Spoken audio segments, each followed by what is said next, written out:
to another edition of the Ad Podcast. It's 87 degrees in San Diego. We've got tank tops on today, so please excuse me.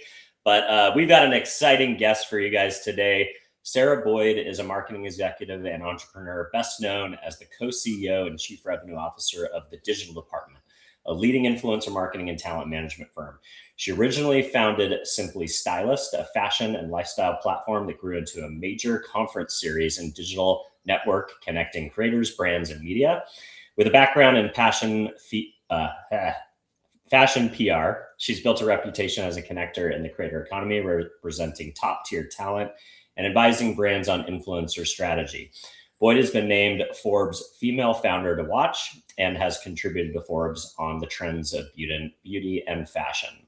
Sarah, thanks so much for coming on. Thank you. I'm in sunny Florida and I'm in a sweatshirt. What am I doing? Let's go. Well, I don't know how hot it is there. I'm literally in my possible Miami planning mode right now. So oh, nice. I'm eventually going to have to look at the weather out there. But, you know, who am I joking? I wear a tank top as much as possible on this podcast and in real life because that's just how I roll. But anyways, well, Sarah, super excited to dive in. You know, I always like to kick off with an origin story, mainly because there's 25% of young people are unemployed right now. And they're trying to figure out how to make it in this world. So tell me a little bit about yourself. Where did you grow up? What did you study? And how did you get into the creator economy? Yeah, I grew up in a small town called York, Pennsylvania. Ended up going to college in Philadelphia. I went to a small fashion school called Philadelphia University, went for fashion merchandising, thought I wanted to be a buyer. After a few classes, I was like, no, this isn't for me. And at that time, that was like 2000 to 2004. So influence, like none of that existed. And again, I was from this tiny town, so I didn't even know PR was a job, like nothing. I was very sheltered in this little town. So once I was in college, I actually had a sister that was already living in LA. She's 10 years older than me. And she was doing the marketing for Von Dutch and the PR. Wow. So I was like, she has the coolest job ever. Oh my gosh, I'm moving to LA. So I moved there in 2004 after college. And my sister had started her own PR firm. So I started working with her shortly after I moved out. And I worked with her for about 9 years doing PR for all different types of fashion brands. And over those 9 years, I just built my connections. And I was at every event. I was taking lunches, taking dinners. I was just meeting everyone I could possibly meet, whether they were stylists or editors or this is before bloggers. Yeah. Wow. And I was just like, you know, I loved it. And I like lived, breathed PR and just like building relationships. After about 9 years, I wanted to start my own company and I wanted to create a company that could kind of give back to other people that didn't have a sister in the industry that might have come from a small town like me. So I created Simply Stylist, which eventually morphed into Simply, just left the stylist off. And it was a conferencing business where we'd have these people on panels. This is in the early days when they were called bloggers. We'd have stylists, we have editors, celebrities, all of these people on panels, and people would buy tickets and learn from them because a lot of these jobs, you kind of have to know someone to get your foot in the door. So I wanted to create that platform.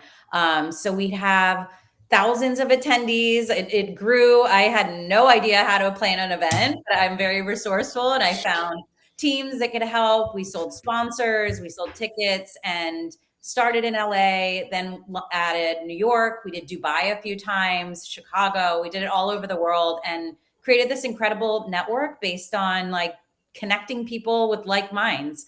And it was great. We did that for probably 5 years until COVID happened. And simultaneously, while I was building that, a lot of celebrity talent I knew from my PR days started coming to me as like the expert in influencer marketing. And they're like, well, can you help me build a blog? Can you help me monetize my social? Because, you know, they were with the traditional agencies they didn't care about social at that time. So I started building this roster simultaneously of celebrity talent. And some of them, I started making more money than they did as an actress or musician or like whatever their main job was. So started kind of picking up steam. Um, Also at that time I had a baby and I was like, I can't do all this. I had a team of like two employees, maybe like one half-time employee and one full-time. I was like, I need to do something here because I'm working 24/7 and I just need help. And I felt like I had grown it as large as I could by, my relationships and just needed a bigger backing. So, about 5 years into the business, I ended up selling it to Nylon Magazine and Socialite. And it was great because I had a sales team and I had just more support. Um, a couple of years into that, the president of Socialite stepped down and I took on her role as the president. We merged all of our talent into the Socialites roster, which was more traditional creators. I brought the celebrity creators. And then a couple years after that, we were acquired by Dolphin Entertainment, which is publicly traded on NASDAQ. And once we were under Dolphin, we merged with another influencer agency also under Dolphin called Be Social. And that's how the digital department was born. And it's been almost 3 years now since we brought both of those companies together. And it's been amazing. We now have so many different services that we offer in addition to talent management. We do brand strategy for brands directly. So like Crocs is one of our big clients and lots of fashion, CPG, beauty brands. And on that side, we can work with any influencer, whether it's paid, organic, you name it. We can do all of their influencer strategy. Our talent management is our biggest division. We have about 300 talent. We manage 360. And then we have an event and experiential division where we can produce any sort of event. We have our own events called Brand Edit, which are influencer showrooms. And then as of last year, we added an affiliate division as well. We can talk about that later, but I see that as a huge future for influencer marketing. So we can create affiliate programs for brands, and then we can also do it for creators themselves. So that's where TDD is now. I went from this tiny little, 2 to 3 person company to now we're a team of 75 across the country. So amazing. I love that story. I love the humbleness of, small town girl moving to LA, with big sister and, learning all these things and then wanting to give back and the life stages. So like so many different directions to go in.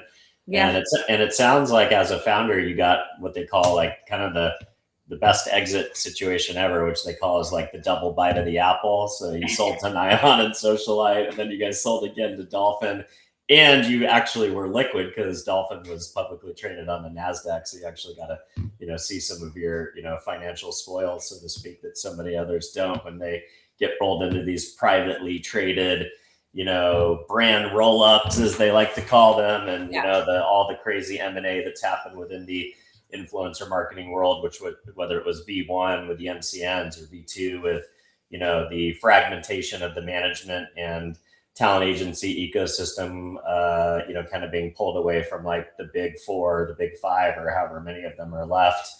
But I guess the first place I'd love to start on is why do you think Dolphin, being this publicly traded kind of larger entertainment conglomerate, what do you think was appealing about having this type of a company or this type of a capability as part of their portfolio? And do you see it as like a synergistic thing where you guys help support and it's like, the silos are broken down and you guys are able to add enterprise value? Or is it just like an interesting thing to have in the collection? Obviously you guys are publicly traded and there's probably only so much you can say, but what do you think about the acquisition and, why do you think it was important for the holdco? Yeah, no, I think it was the best decision we've ever made. The CEO of Dolphin, Bill O'Dowd, is the most inspirational leader I've ever worked with. He's incredible.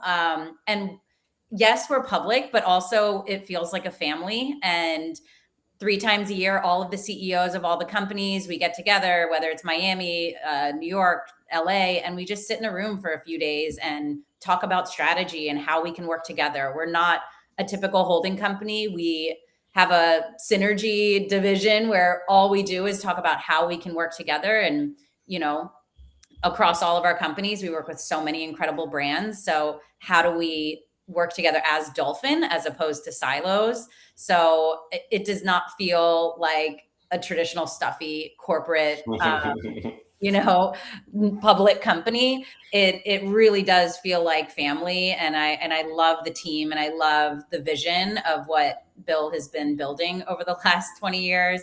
And we really have created a marketing powerhouse. We are named by observers the top agency. So it's really incredible. And we've got all different PR and marketing agencies across all different verticals. So entertainment, culinary, you know, music, nonprofit. So it really kind of goes across all different industries, and then we're the influencer arm. So it's been really wonderful and great to watch it continue to grow and have the support and not have, you know, private equity breathing down our necks. Like he's incredible. He's like, what do we need to do? Where do I need to invest? Like, you know, it's all about growth here. And we've kind of had our growth year in the last, you know, in 2025, we hired a lot, and now, you know, we're taking this incredible team we've built, and now it's really go time and time to grow and really achieve all of those numbers we have in place. Love it.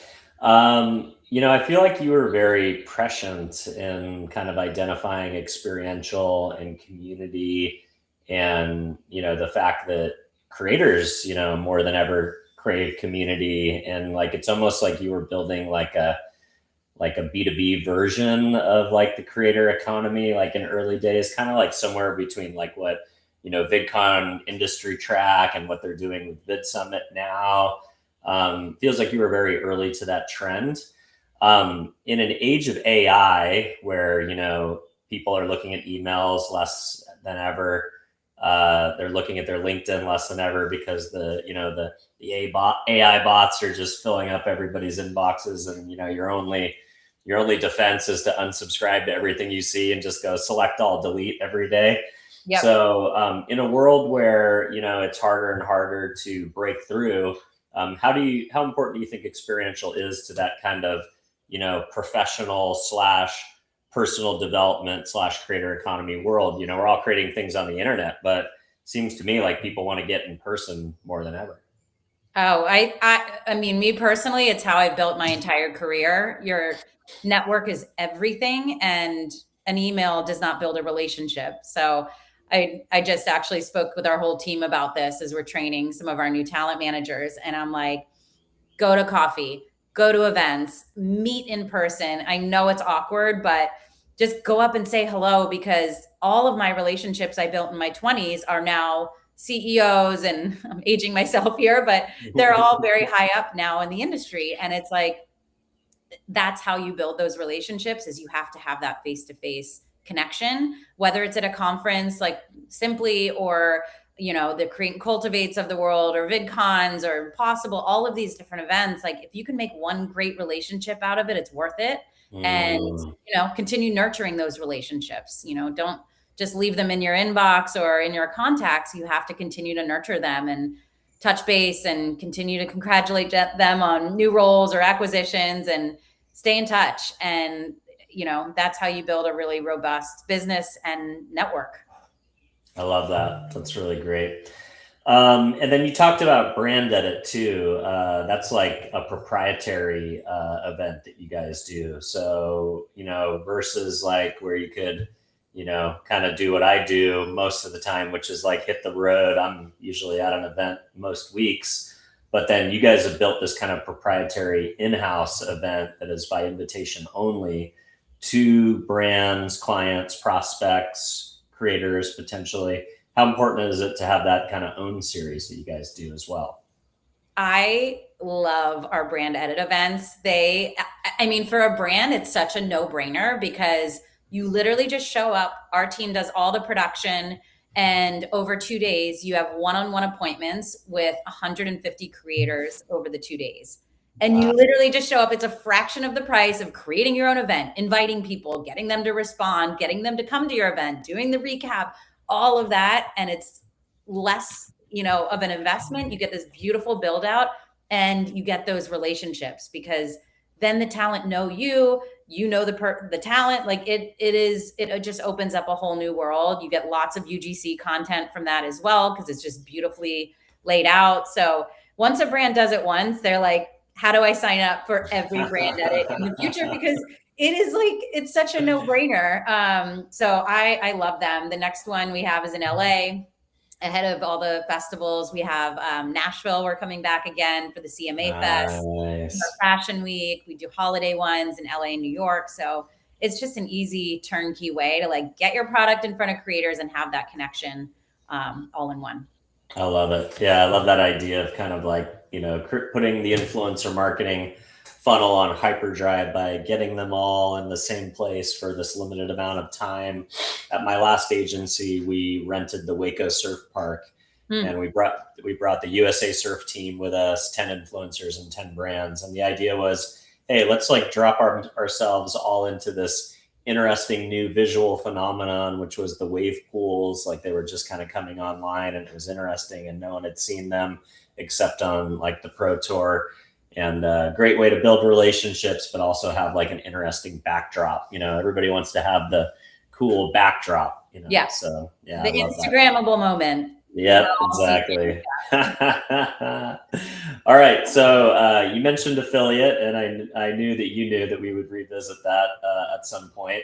So, I've been talking to a lot of people in the creator economy, how, I have agencies that say, hey, look, influencer marketing is never going to be affiliate because only 2% of sales come through the affiliate channel. And then there's the other 98% of the funnel, right? It's like, okay, that kind of makes sense to me.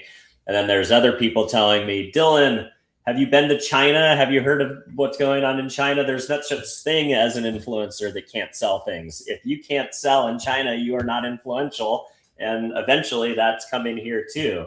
So I'd be curious, as somebody who represents traditional celebrities that care a lot about the noise that they can make, the buzz that they can make, the audience that they can drive, but most importantly, the association with their name and likeness, and also the brand that they can build by lending their brand equity to a brand.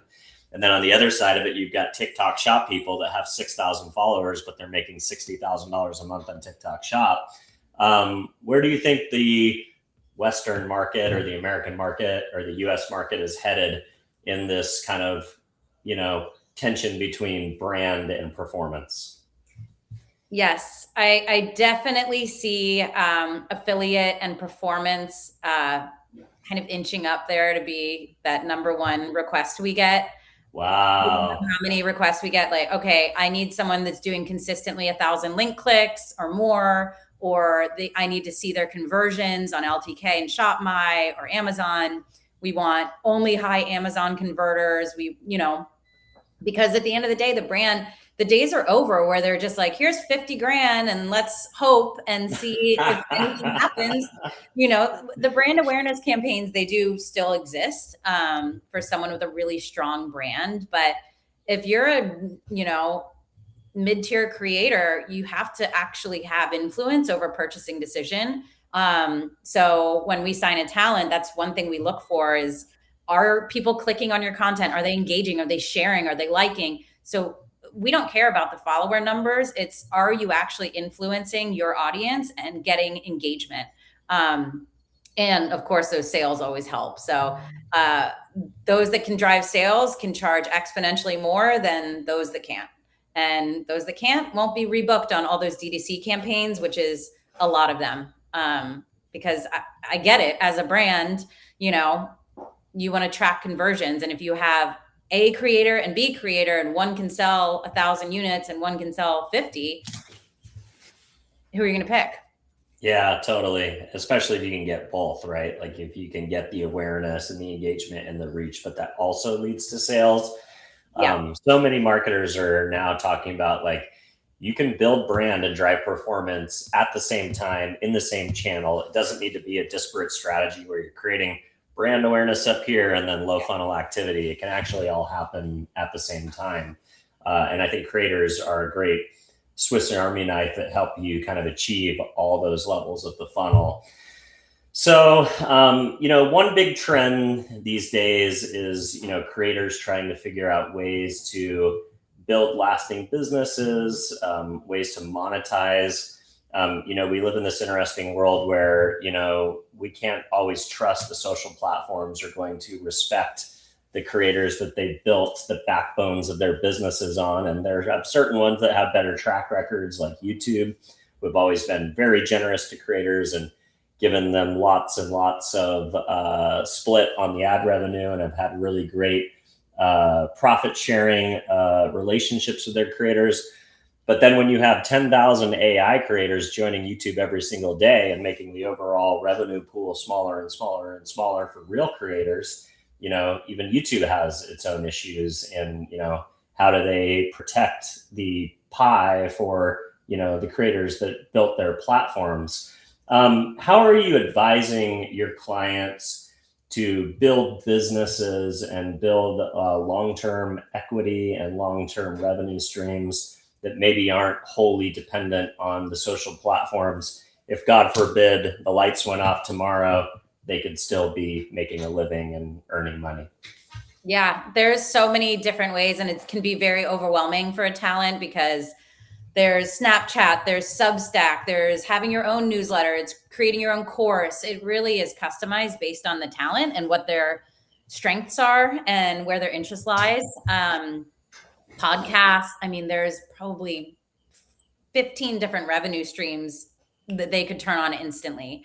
So it's customizable. So if they're a writer and they, are really passionate about that, get on Substack. You can charge per subscriber. You can use affiliate links in there. We have really great partnerships with them. They're doing paid partnerships too. So, and at least with Substack, you own your email list, because that's what we say. Like TikTok could go away, Instagram could go away. I mean, TikTok did go away for a little, and your revenue's gone. So what do you own is your email list. And if you can extract that email list from all of your followers, you can use that should all of the social media go away, and you can monetize that way through your community, and really just building a strong community and relationship with your followers. It's like, if they feel like they're your best friend, they'll go wherever you go and continue and follow you on your journey. A lot of talent really want to create their own brand. I challenge that sometimes because it's very expensive.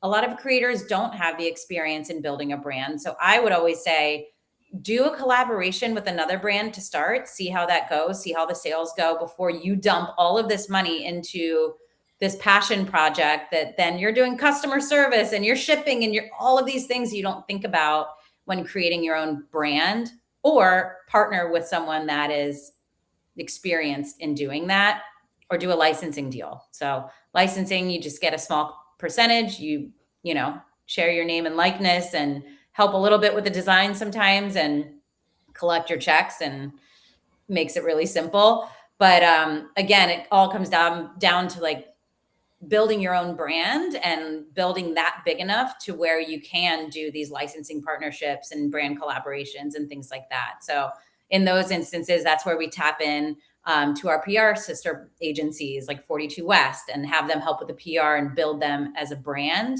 to get them to that level of where they can actually create their own product or partner with a larger brand to create that other sort of revenue stream for them. Yeah, I love that. I think that's really smart. The idea that there are 12 different revenue streams already out there that are somewhat low lifts, and kind of standing them up, whether it's the creator economy version of XYZ, whether it's, Cameo, or, some kind of gated content wall like a Patreon, or, podcast is a fairly low lift, whether you're going to do it in a studio or in an online environment. The equipment's cheap, the production's cheap, and it delivers quite a bit of additional content and bang for your buck. So you're advising clients, like, maybe don't step out and become the Chamberlain Coffee, example on day one. Like, test some of these pre-existing models where you can just kind of plug your audience into these monetization streams, start monetizing, get a revenue stream, prove that you can perform in some of these channels. And then if you still have this dying hunger to like launch your, your energy drink company or whatever it is, you can do that with a partner. You can also do that as a licensing or a collab first. And then maybe if it makes sense to eventually be a JV or something that has or requires an equity and an exit opportunity, like that's almost like that's the last mile. It shouldn't be the first mile. Yeah, I'm actually seeing a ton of brands now coming to creators and giving them equity in exchange for content. Big brands too. So it's like, great, if you don't have to create the whole business and you can get a piece of that business, if it exits, great. I would push talent to do that all day long, as opposed to creating their own brand from scratch if they're not at that level where they want to commit. And I mean, I've started many businesses in my life. It's not like, oh, great, we work for an hour a day. It is work, and you have to manage all of it, manage the P&L and all of these things that creators sometimes don't think about if they don't have a partner in it with them. So the angel investing model, where the talent aren't actually investing their own money, they're investing their social currency.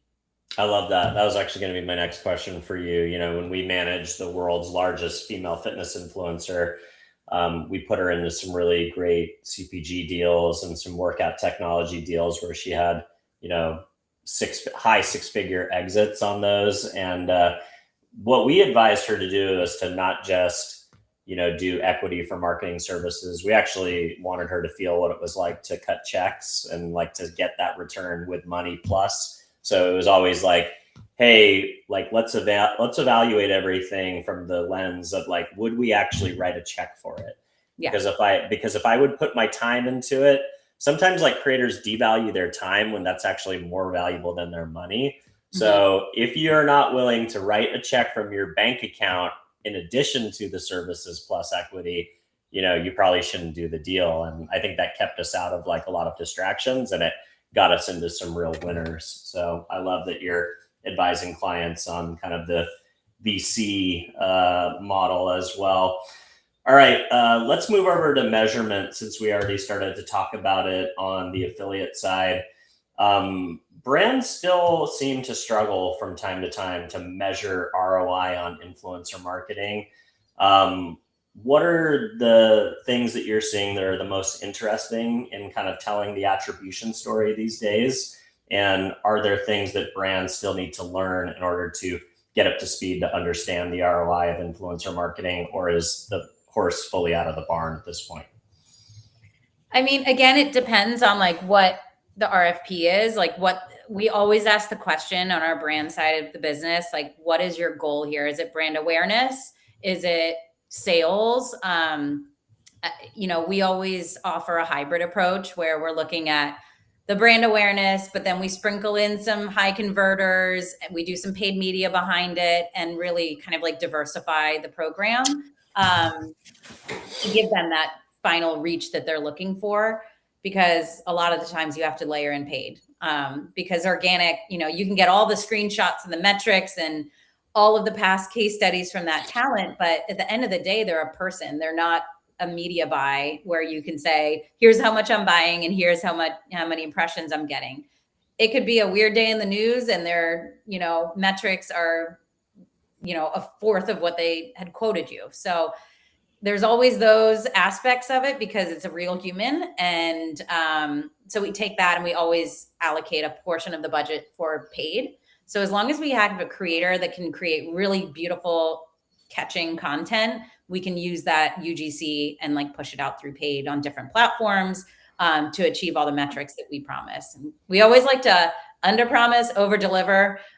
So, I'm sure there's other agencies out there that are just promising you're going to go viral in every post, but you can never believe that. And I don't get wooed by the metrics that you might see in proposals. Dig into it a little bit more and understand, again, there's a human relationship there, and layering in that ad piece of it always helps as well, because then that's a little bit more measurable.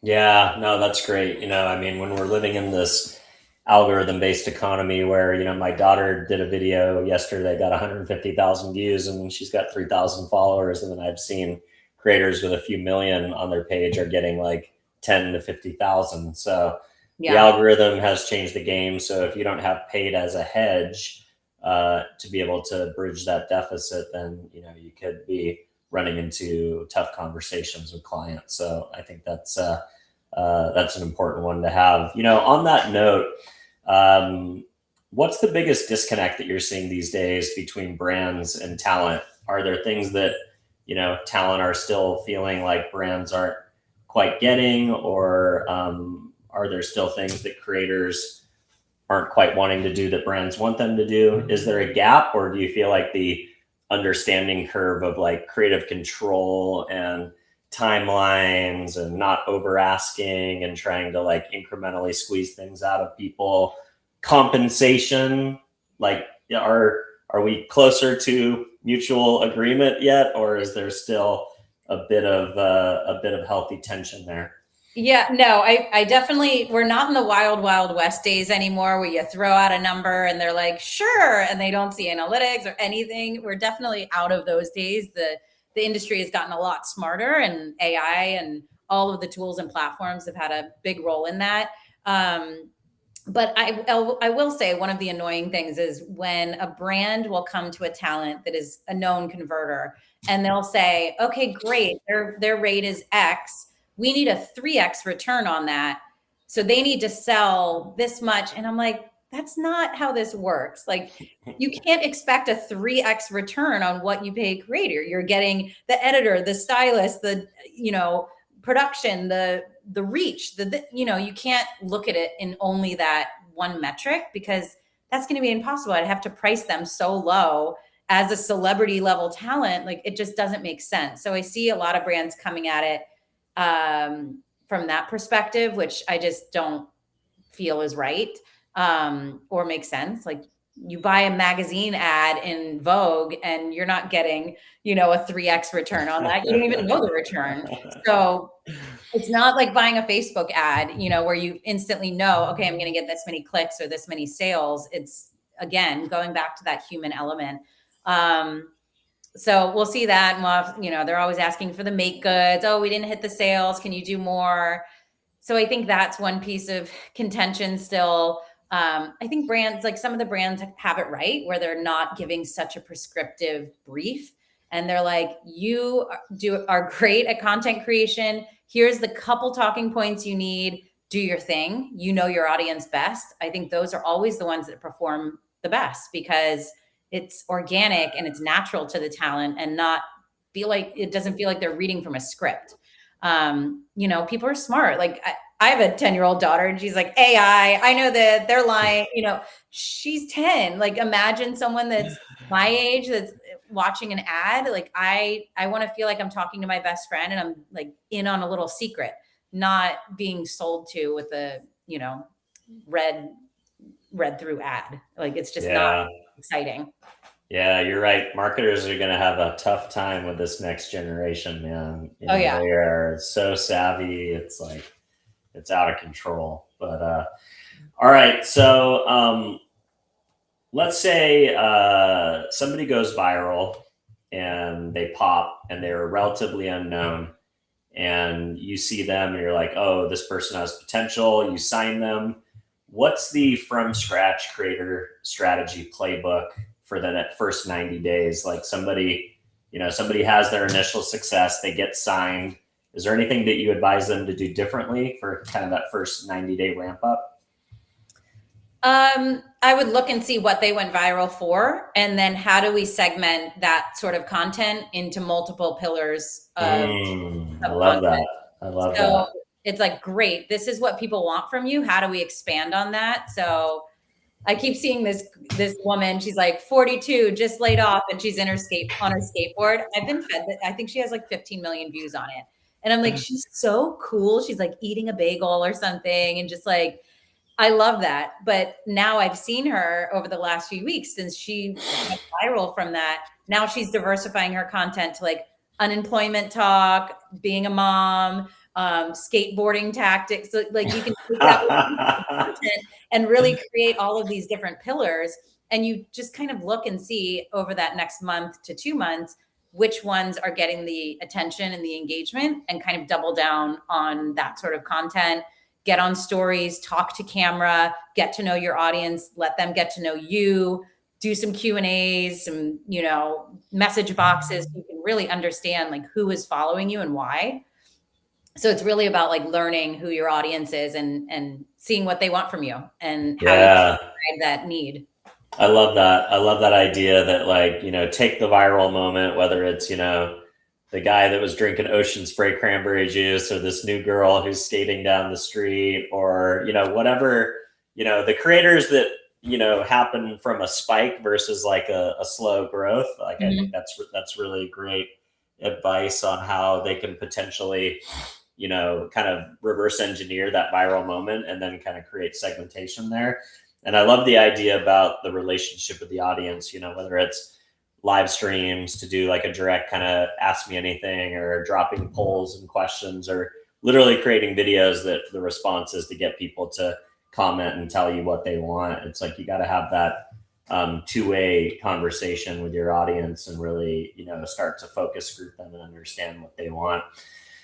So I just came from South by Southwest. My client Lawston was a sponsor of Creator Palooza with Shira Lazar.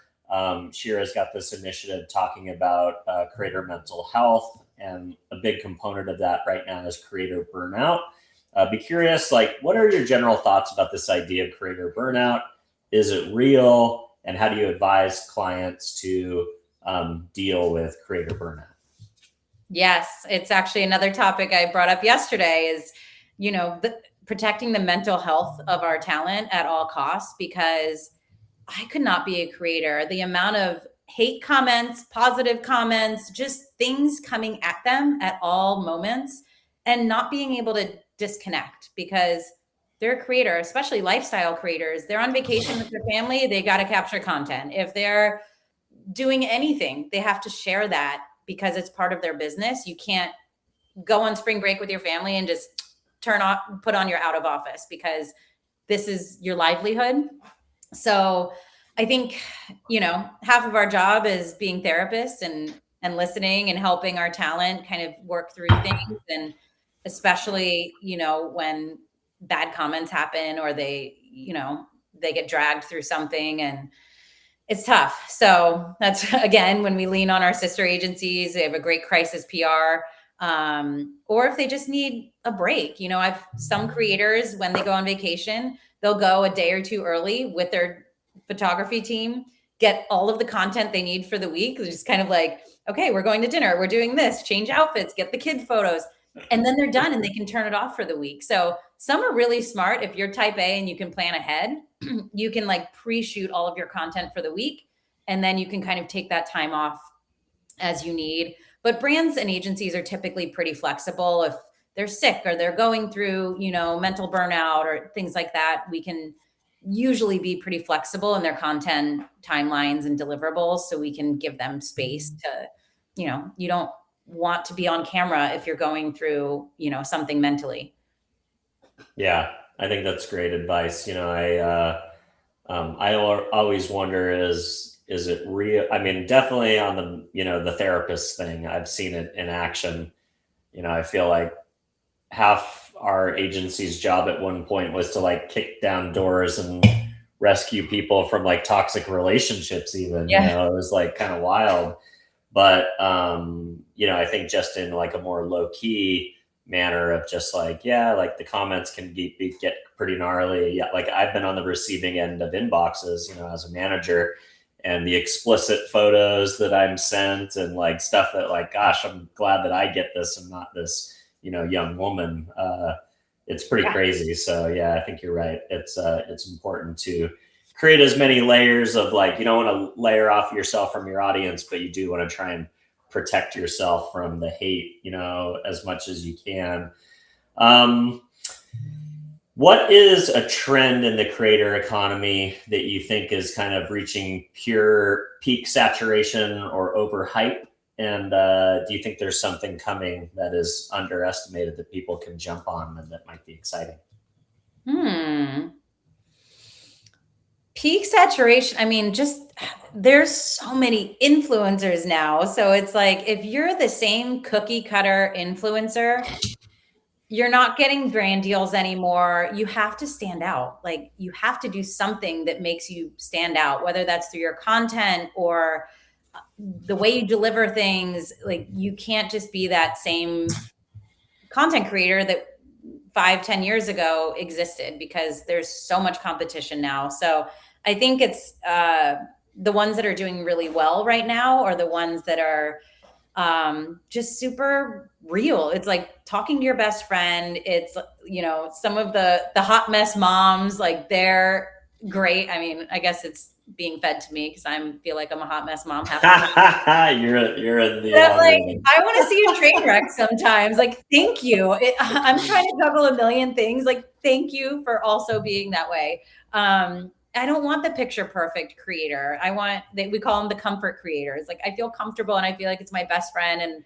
I relate to them. So it's all about that relatability factor and not the picture perfect, you know, influencer that was topping the charts 5-10 years ago. Like, you have to speak to camera. You have to really, again, feel like the best friend to all of your fans and your audience. Those are the talent that are really kind of topping the charts, as well as our skincare and dermatologist experts. They are just crushing it. We acquired Susan Yara's company, Glow Lab, a couple of years ago. And it was all dermatologists and skincare experts. And I was like, amazed to see, because right, you want that authenticity stamp of like an expert. So these experts can, I mean, the brands are just beating down their door. So we have the derm and professional beauty, and then we're expanding it to like doctors and dentists and all different experts in their respective field. And I think that's the future. I think it's like super niche expert. I love that. You know, it's interesting, that same event that I mentioned that I was at South by, I was shocked that like a good portion of the panel was like the B2B influencer and the LinkedIn influencer and kind of, you know, people with like expertise that's an inch wide and a mile deep. Yeah. I really love that idea of like, you know, expertise matched with creative capabilities is kind of like a superpower moving into, you know, the next version of whatever creator economy looks like, especially from the perspective of like a trusted source that you trust and believe and you can, you know, count on for a recommendation because they care deeply about their reputations. Like a lot of these, you know, when I've worked with like derms or any other kind of professional who really maybe still has a, you know, a practice and they can't be schlepping for things that they can't really put their name behind. So they have a different level of trust because they still have a normal business to run to some degree, Right. you know, that's outside of like their work as a creator. So I think that's really interesting. All right, we made it 43 minutes in and we haven't talked about AI, but I can't let you off the hook without getting your take. So I'm going to hit you with 2 AI creator economy questions. The first one has to do with the creators themselves. So at that same event, it's fresh in my head, so I keep referencing it. There was a company that demoed creator twins, and the idea here was not to be like create a AI creator. It was to take a creator, create a digital twin for them. So when they would go to Mexico, like you were saying, they don't even have to go 2 days early and shoot content. They can literally just go and then write the scripts and the posts for their digital twin. I was very skeptical when this dude got up on stage from China and started talking about this stuff. And then he did something that I think was really smart. He did A/B testing to see if we could figure out, if we could guess in the audience. And this is a room of creator economy people, mind you. Can we guess which one was AI and which one was real? And then he did A, B, C, D, 4-quadrant. And I swear to you, like the whole room was all over the place. None of us could get it right. We could not recognize the creator from the AI twin. So maybe it was too many margaritas. Maybe it was being in a loud bar in Austin. But I think we are getting, I would say we're 6 months away from creators to be able to either create a digital twin and create content without their audience even knowing that it's them, real or not real, or digital creators that actually look fully realistic and have no way to tell if they're fake or not. In that world, what is your opinion as an agent and a manager? Should these creators be adapting AI technologies to help them scale, to deal with things like mental health, to be able to communicate with millions of people? How important is AI in creators supplementing and augmenting their stack, if you will? Well, that's wild, first of all. You know what? I continue to go back. Like, AI is fantastic. It can help with ideas. It can help them put a content calendar together. It can help them be more efficient in their business.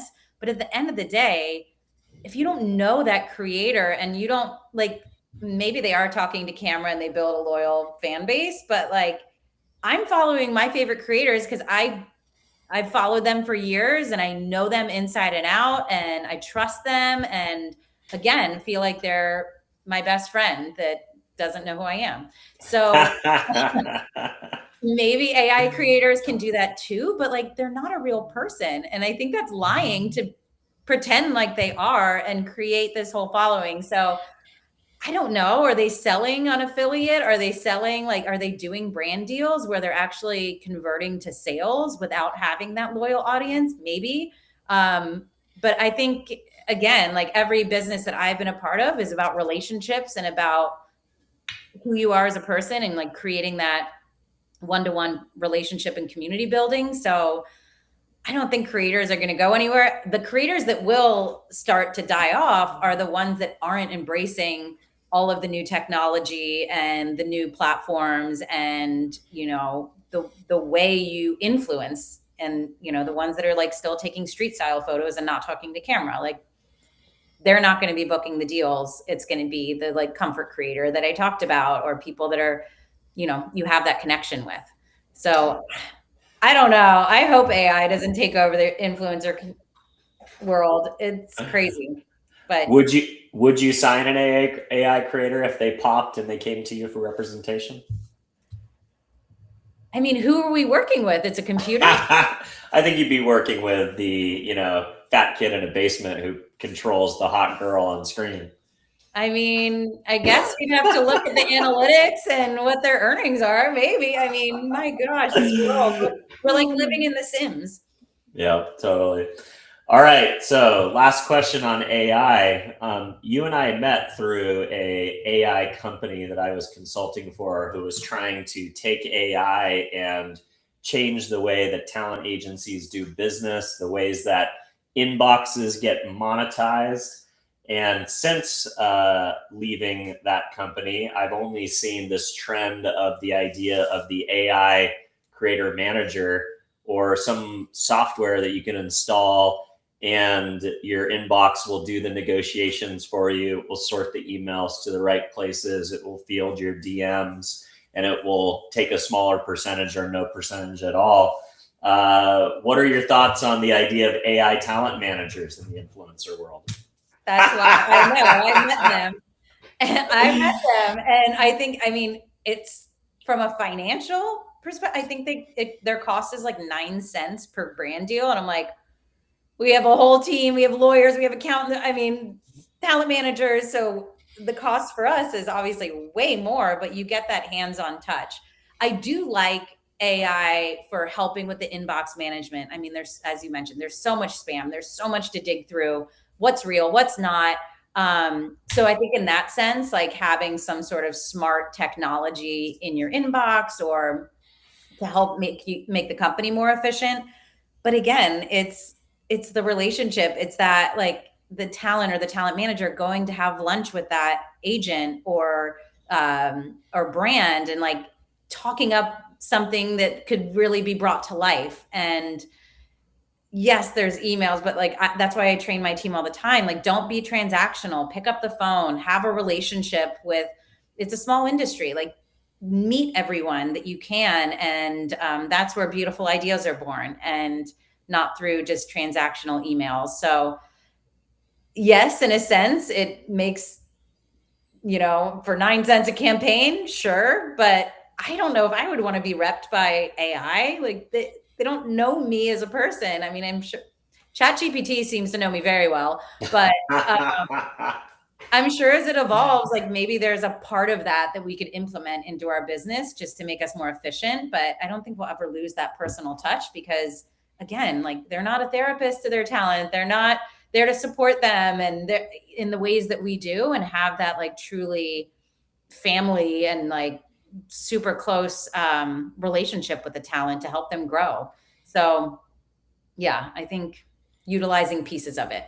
Yeah, I agree with you. I think as companies continue to try and race to the productization of the influencer marketing world, when CMOs ubiquitously are now saying it's 50% of their budget, you always have technologists that want to try and take the human out of a human industry.